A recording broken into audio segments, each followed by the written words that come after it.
C'est un grand plaisir d'être ici. La dernière fois, j'étais ici, c'était quand le professeur Brunet m'avait invité de donner un cours sur mes découvertes. Mais aujourd'hui, je vais faire un survol des australopithèques auxquels Yves Coppens était très attaché. Mais avant tout, merci à Jean-Jacques et le Collège de France de m'avoir invité ici. Merci aussi au professeur Coppens pour sa contribution exceptionnelle à l'étude des origines humaines. C'est un honneur de rendre hommage au professeur Coppens aujourd'hui. En janvier 1993, je suis arrivé en France sans parler un mot de français. Et je suis allé à Vichy pour apprendre la langue. C'était un challenge, mais un challenge bien. Et 3 mois après, j'ai écrit à Yves Coppens une lettre en français, en mars, je me souviens, lui demandant s'il pouvait me prendre comme étudiant. Et à ma grande surprise, il m'a répondu oui. Je ne sais pas si vous vous rendez compte, quand vous êtes à cet âge-là, après 3 mois de français, vous écrivez et le professeur Yves Coppens vous répond. Résultat, mes travaux de thèse ont été supervisés par Yves Coppens et la personne aussi que j'admire, Denis Gérard, qui est présent ici, à l'Université de Paris, et je remercie tous les deux. On peut dire évidemment beaucoup de choses de Coppens, et on a entendu déjà pas mal, mais je vais seulement citer les suivantes. Son leadership dans la réalisation de découvertes paléontologiques dans plusieurs pays du monde, le rôle majeur qu'il a joué dans la formation de beaucoup d'étudiants, y compris moi-même et beaucoup présents ici, ses efforts mis à la vulgarisation de la science de l'évolution humaine qui est souvent mal comprise dans la sphère publique. Et quatrièmement, ses engagements avec ceux qui ont le pouvoir afin que notre discipline au domaine trouve l'attention et le soutien mérité. Je sais que beaucoup d'entre nous, on est un peu timides de faire ça, mais c'est très important. Bref, Coppens était un scientifique chaleureux, généreux et engageant, avec une capacité à réfléchir et s'engager sur des grandes questions historiques, philosophiques et scientifiques. Nous avons donc perdu un grand penseur, un scientifique et un bon être humain. Mais aussi on trouve du réconfort sachant que son héritage vivra. Ma présence et celle de beaucoup d'autres ici est un exemple de cet héritage et continuité. On continue donc.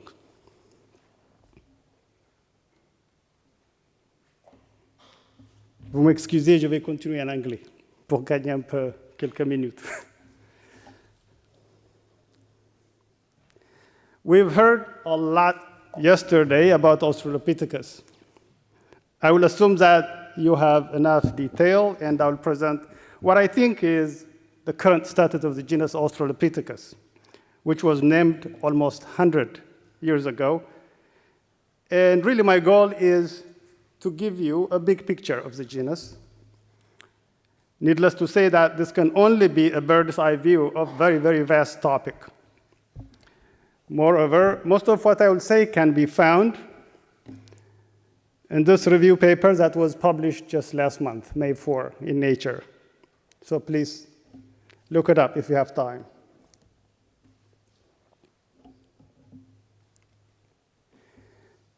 Australopithecus africanus was introduced to us in 1925 by Raymond Dart with the discovery of the tongue child, and Dart initially imagined Australopithecus as a flesh-loving, bloodthirsty creature based on his idea of osteodontoceratic culture.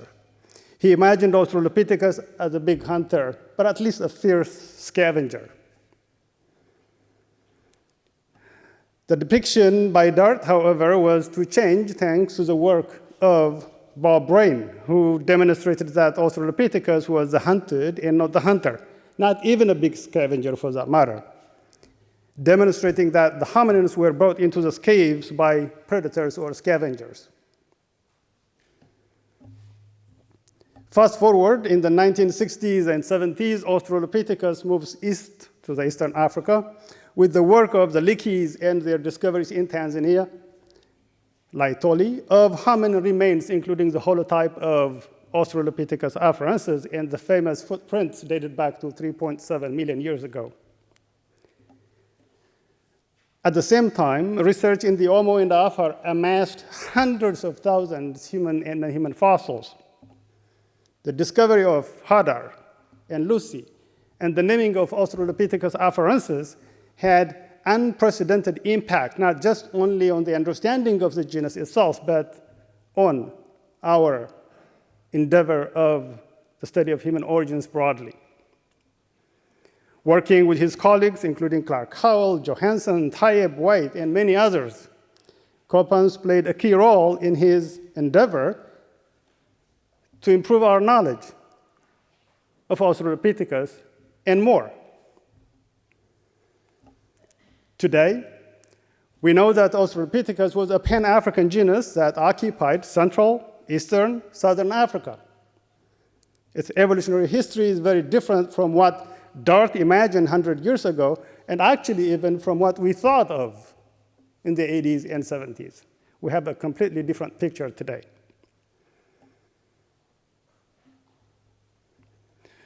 So overall, if I want to give you a caricature of what we thought, we know that in the middle is Lucy, Australopithecus afarensis, had a small brain, had a jutting face, but the foramen magnum was more anteriorly placed, suggesting bipedal locomotion. If you go down, the blades, the shoulder blades were more chimp-like or gorilla-like.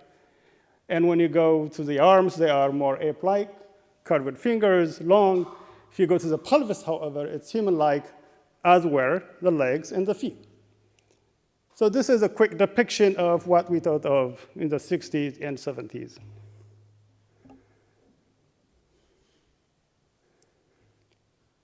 Though this sketchy picture has served us well for many years, new field and lab data have improved our knowledge of the genus in terms of its phylogeny, species diversity, arboreality, behavior, diet, and so on tool use, and we've heard a lot yesterday from my colleagues, including Johannes, Emily, and Fred Spoor.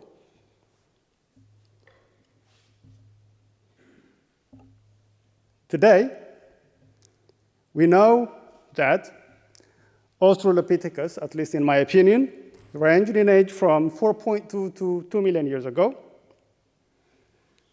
has a largely ape-like cranium and a small brain, contains 5 species: Australopithecus afarensis, africanus, garhi, sediba, and in my view, probably Pladiops. I'll come back to this in a bit. Australopithecus was obviously habitually biped, but arboreality was a significant adaptation in this genus. Australopithecus, again, in my view, used stone tools, as we heard it yesterday, and potentially made some. Moreover, the patterns of brain development suggest that some type of incipient childhood was present, meaning children depended more on adults than you would expect it in chimpanzees. Finally, I would say that Australopithecus plays a bridging role between what comes earlier, the earlier hominins, and what comes later, Paranthropus and Homo. I'm not suggesting that there is a direct link between, say, for example, Ardipithecus ramidus and Australopithecus. That's a different story.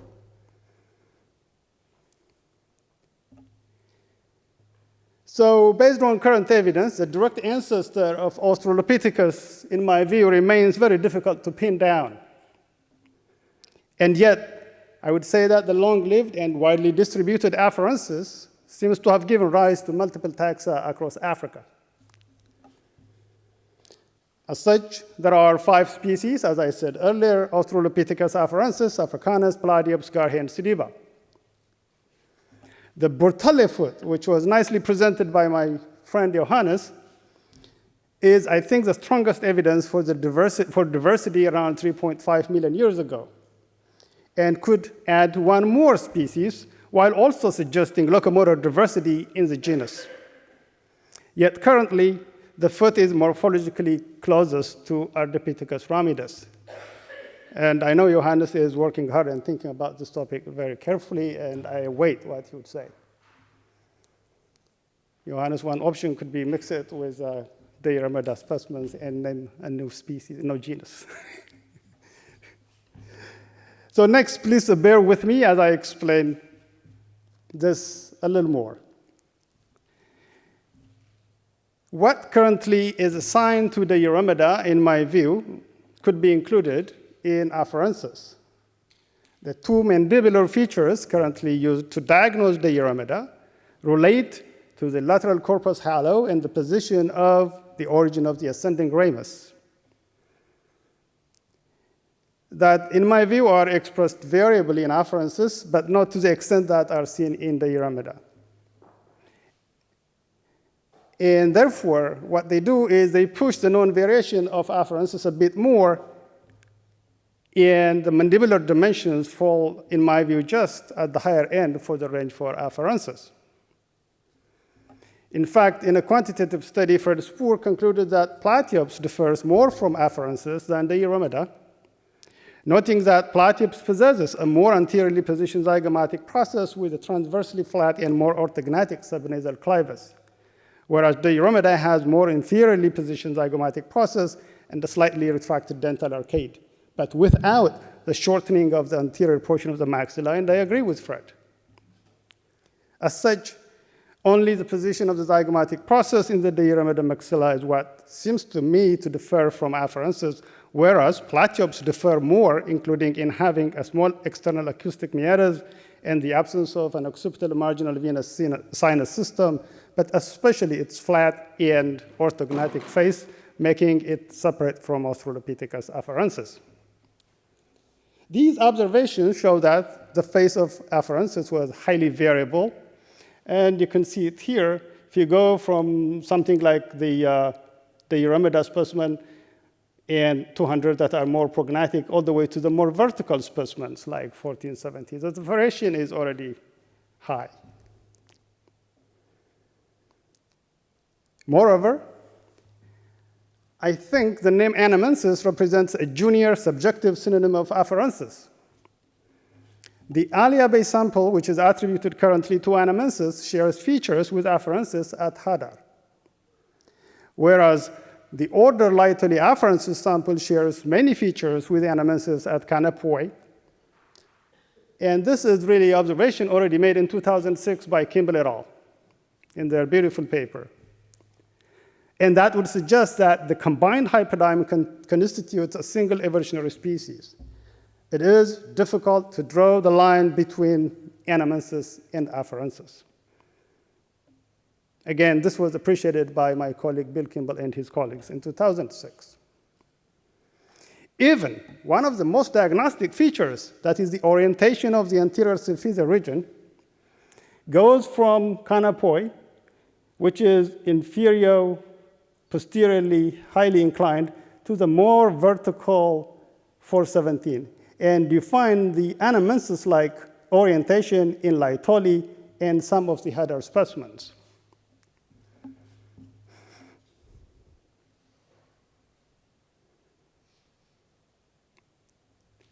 That's why I think anamensis is a junior synonym of afarensis. Thirdly, differences between afarensis and Platyops do not, in my view, justify the generic distinction of Kenyanthropus as a separate genus. When Kenyanthropus was first named, Leakey et al. Saw enough morphological distance between Platyops and afarensis, reflecting a different dietary adaptation, justifying the naming of a new genus. Subsequent discoveries, however, including the maxilla attributed, in my view, to Deiramida, have narrowed down the morphological gap. It appears that the differences between Platyops and afarensis are not as pronounced as initially thought, and do not indicate the inferred novel dietary shift. Meaning, in fact, if you look at this isotope data, to the extent that we can use isotope signatures to identify dietary adaptation, you will see that Anamensis, which is now in Australopithecus, is closer to Ramidus, whereas Platyops is similar to Afarensis. And if we assume that these guys were largely depending on plants, to the extent that we can use isotopes to determine diet or dietary adaptation, Kenyanthropus platyops and Afarensis are sharing the same dietary adaptation based on this evidence. So I do not see a separate dietary adaptation for Kenyanthropus separating it from the genus Australopithecus. But there are enough differences between Afarensis and Platyops at the species level, and that's why I think we should name the Kenyanthropus specimen Australopithecus platyops.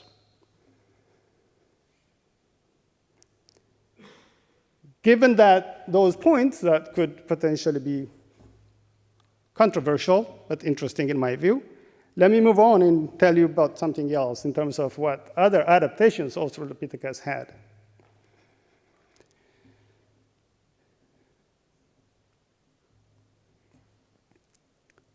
One of the important questions in Australopithecus, or as we try to understand Australopithecus, is had Australopithecus abandoned life in trees with the advent of habitual bipedalism? Let me say that this is a very old question. In fact, it was pioneered by some people in this room, Bridget, Tadio,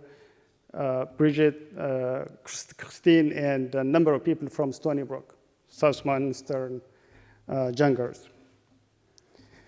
We're asking this question because Australopithecus carries many ape-like features, especially in the upper part of the skeleton. So the question becomes, what do we make of these many ape-like features found in Australopithecus? Are they neutral, meaning just retained from the common ancestor? Or was they retained through stabilizing selection because they were beneficiary for the survival of the taxon of the species? Some investigators see the ape-like upper limb characteristics as an indication that an ability for climbing trees continued to have survival values. And this was noticed already, as I said, by Bridget, I think Christine, and many people at Stony Brook.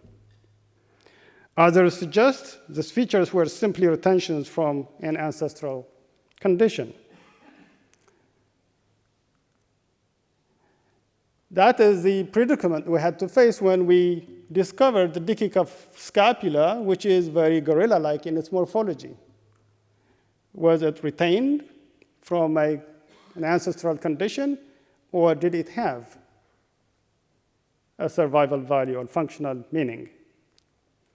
Well, as you can see, the scapula is very gorilla-like, different from Homo and Pongo. So the question becomes the same. What do we make of the gorilla-like scapula in an otherwise bipedal creature, Afarensis? It also has a superiorly oriented glenohumeral joint. Another interesting question is, of course, why does the extent or the size of the infraspinous fossa expand as we go, as individuals grow older? You have pan gorillas that significantly change the size of their infraspinous fossa, whereas Homo sapiens and Pongo don't do it. And what do gorillas and chimps do? They shift their mode of locomotion to largely terrestrial knuckle walking from a largely arboreal lifestyle when they were much younger. So indeed, this change in the size of the infraspinatus, which I describe as character plasticity, is telling us something about the function of the scapula. Therefore, rather than fight this was a retention or not retention or XYZ, use maybe character plasticity to link how things change on a given element or on bone and link it to interpreting mode of locomotion. But the evidence for climbing in Australopithecus doesn't just come from the scapula. Trabecular structures, internal anatomy, are showing the use of forelimb for arboreal locomotion in Australopithecus, particularly Africanus. limb proportions in Africanus and the size ratio of limb joint in Africanus and Sediba have shown that the two species were even more ape-like than Afarensis. And as Fred showed it at some point, the semicircular canal system of the inner ear in Africanus and Afarensis is also similar to what you see in apes. So I would say that there is ample evidence for us to suggest, actually, to confirm what was said already, that Australopithecus afarensis was, of course, bipedal, but arboreal locomotion was a significant aspect of its adaptation.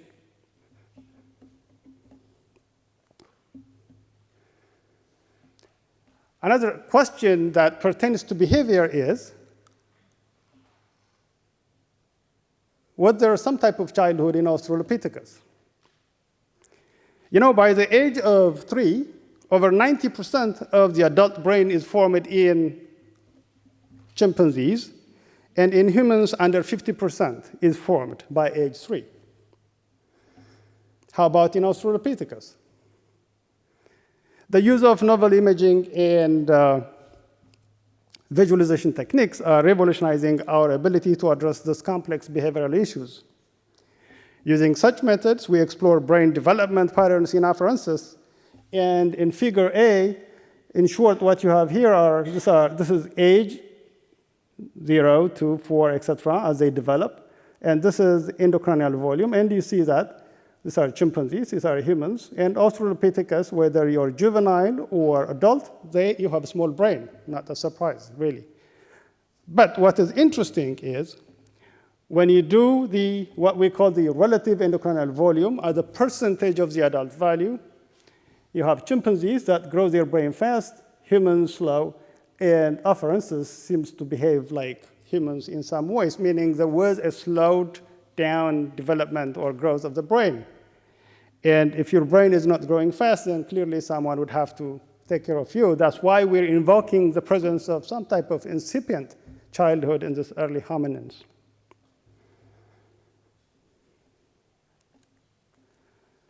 Another aspect, where is Shannon? Another aspect of behavior is tontal use and animal resource consumption. He's my friend. He bought me beer yesterday, by the way. Is tontal use, as we heard it yesterday. The 3.4 million-year-old cut-marked bones from the Kika suggest that afarensis occasionally used sharp-edged stone tools and consumed animal resources. But the evidence is mute on frequency and type of stone tool use, as Shannon said it yesterday. What this discovery made is stir the pot, meaning it showed that behavior of using sharp-edged stone tools occurred, but we don't know at what frequency. The only way to say no to that is demonstrate that these cuts are indeed made by trampling, which is not yet demonstrated, or crocodile marks, which has not been yet demonstrated. So I slightly disagree with my friend Shannon. Equifinality has not been demonstrated. I can go give a lecture on this topic, but in short, that's the takeaway for me. And what is interesting is we're talking about Australopithecus afarensis, which was believed to be primitive. Remember, the paradigm when we published this paper was Homo the tool maker. Well, no. Australopithecus, the tool user, also works. In fact, as we have seen it yesterday, consistent with this, the discovery at West Turkana, Kenya, of the Lamaquan tools dating back to 3.3 million years ago that are technologically less sophisticated than the old ones tools show that Australopithecus, perhaps Platyops, had the ability to produce stone tools. But what is more exciting to me is this slide. I think we need to start to think beyond the cuts and beyond the stones. And that's why, working with my colleagues, Thompson, Curtis, Marion, and Carvalho, Susanna, we developed this new hypothesis known as human predatory pattern hypothesis. What this hypothesis does is the following. It separates the question of origins from the question of later elaboration. When you start a behavior, it's going to be very rare in the archaeological record. So it's important to have threshold 1, where you will have some rudimentary stone tool use, but opportunistically exploiting animal resources. The Lomacwan technology is a good example in my view. When you talk about threshold 2, then you have something like the Oldowan tool where you have complex stone tool making, but that meat consumption or animal tissue consumption is going to be more regular. So we should make a distinction between the two. We have these iPhones today. If you go to the 19th century, you're not going to find the iPhones, but you cannot say there were no phones. So if you go back to 3-4 million years ago, don't be surprised if we don't find Acheulean tools or Oldowan tools. With that, I'm going to conclude that Australopithecus, whose direct ancestor remains elusive, contains 5 species: Afarensis, Africanus, Garhi, and Platypes. Afarensis is, in my view, the ancestor of several taxa, including Homo. Australopithecus species was habitually biped, but also practiced arboreal locomotion. Australopithecus occasionally used stone tools to supplement their diet with animal resources. Juveniles in Australopithecus probably depended on adults to a greater extent than seen in great apes, and that's what I call the new picture in the new status of Australopithecus afarensis. And with that, I want to thank Jean-Jacques, Collège de France again, and Yves Coppens for his really unmatched contribution to the study of human origins and more. And I want to thank again Denis Girard here, who, when I was a shaky student trying to learn French and paleontology at the same time, guided me through difficult times. Thank you, Denis.